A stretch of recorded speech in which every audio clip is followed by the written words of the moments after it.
Oh, all the emotions. I didn't know that was happening. And just hearing that backstage.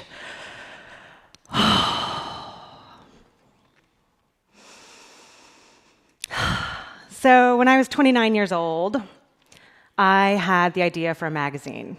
I identified what I believed to be a giant hole in the publishing market, while simultaneously a societal need.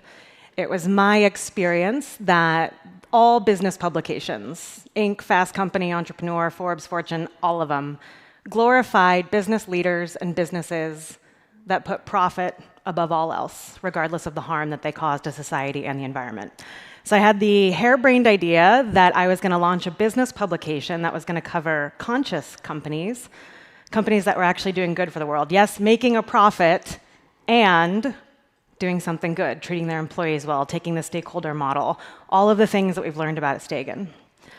So with the excitement of a 29-year-old, the stupidity of a 29-year-old, the youthful exuberance, the naivete, the stupidity, the raw, unbridled overestimation of my abilities and skills.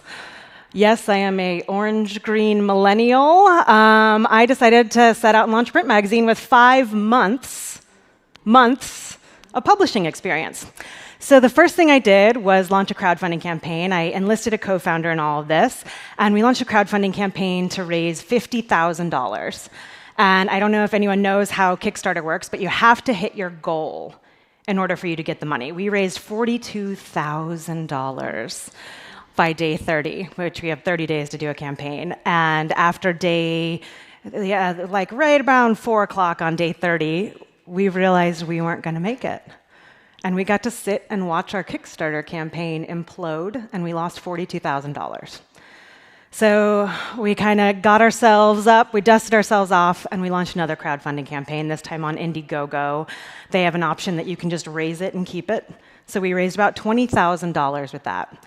And with that, all of the personal credit cards I had to my name, all the personal credit cards my co-founder had to her name, any business cards that anyone was stupid enough to give us, we launched a print magazine. And January 1st, 2015, Conscious Company magazine came to life. Our first issue got picked up by every Whole Foods in the United States, and we were off and running. And that first year was probably similar to any other entrepreneurs who are in the room, one of the worst years of my life. In the sense that publishing is also a little bit different. Once you put out a magazine, it's not like a widget that you put on the stands, and if you sell it, you're fine. With publishing, you actually have to continue to reproduce a new product, in our case, every 3 months. So every 3 months, we'd come to the print bill, and we would figure out a way between, my mom's credit card, my business partner's uncle's credit card. We'd just finagle our way. Of course, we weren't paying ourselves. We begged, borrowed, stole our way through that first year, and it was so worth it. Our thesis that if we started to glorify business leaders that were actually doing good for the world, that we could potentially start to maybe change some of the societal narrative and the societal zeitgeist about what success means in business. We are starting to see it come to life. We are having people write to us and say, I picked up your magazine at Whole Foods, and I started a business. I picked up your magazine at Whole Foods, and I quit my job to go work at one of those companies that you profiled. I picked up your magazine, and I had that really shitty conversation with my boss that I've been waiting to have because of an article that I read. We were starting to get all this feedback. We got picked up by Kroger, we got back Safeway, Barnes & Noble, Books A Million, all of the major publishing distributors were grabbing us, and it was explosive. It was unbelievable. And we were doing what I see a lot in startup land of convincing ourselves that because we were a startup, we didn't need to focus on our own purpose and values, even though we were externally, literally, the authority in the space on conscious business. We were not ourselves a conscious business. It was internal discord, the likes of which I had never seen. Similar to Brian, my co-founder and I started not seeing eye to eye. We were 50-50 co-founders, split down the middle. Our operating agreement had zero language about decision-making resolutions or what would happen if We disagreed. And this began, of course, to erode the culture within the organization. All of our teams saw very clearly, as Rachel Zurer in the room. Rachel was a part of this. She was our editor-in-chief at the time. We would literally be sitting in meetings, and I would say one thing, and then my co-founder would say the exact opposite. And then we just sit there. And our team had no clue what to do. And so I finally got to the point where I had the conversation with my co-founder that I wanted to buy her out of the company. And at this point, I was so attached. The way that I saw through this problem was I buy her out, I maintain control.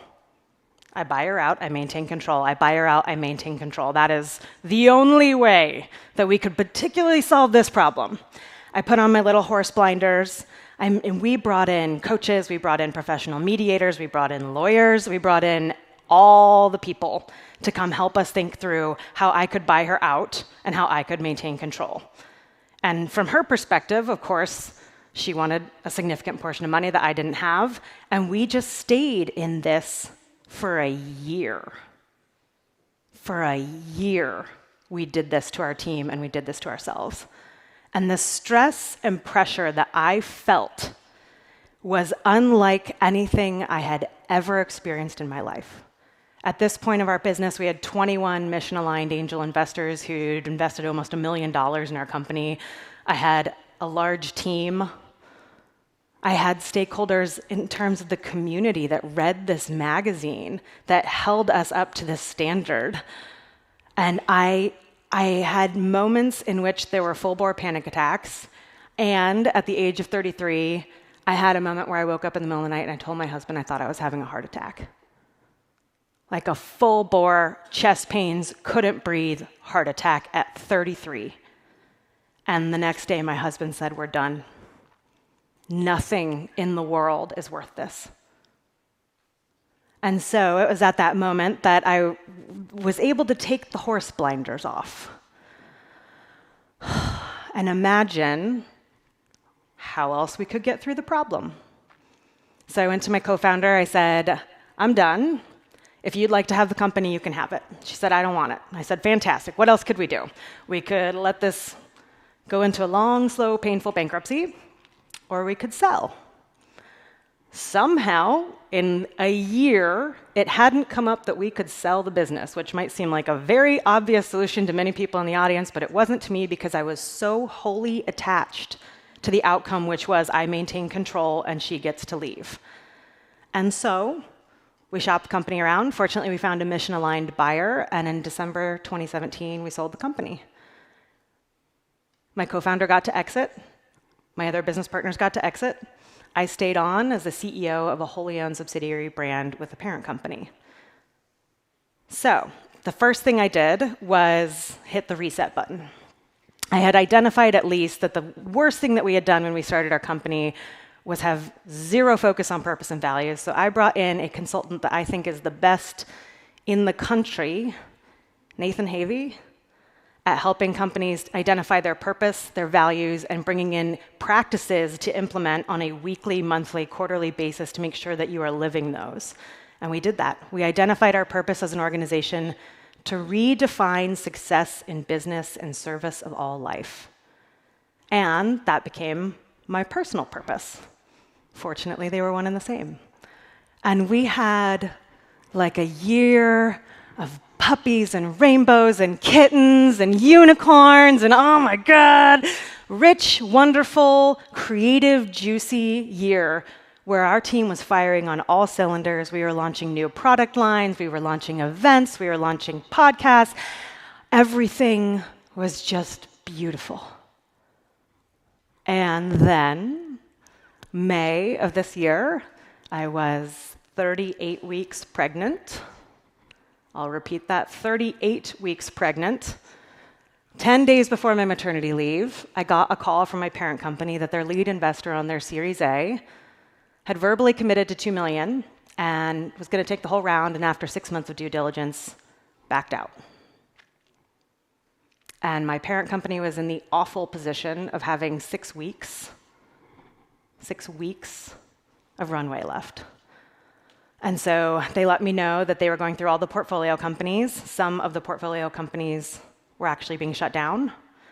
And in my case, they went through and went business line by business line and looked at what were the least profitable business lines that I had. And not surprisingly, the least profitable business line that I had was my beloved Conscious Company magazine.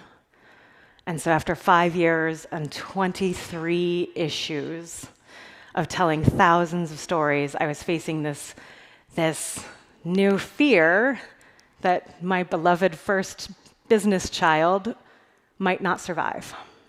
And so I did what any rational businesswoman does, and I called every investor that I fucking knew on the face of the planet. I freaked out. I called people in this room. We had people, I was sending decks out to everyone. We have 6 weeks to raise $2 million. Oh my God, we're going to do it.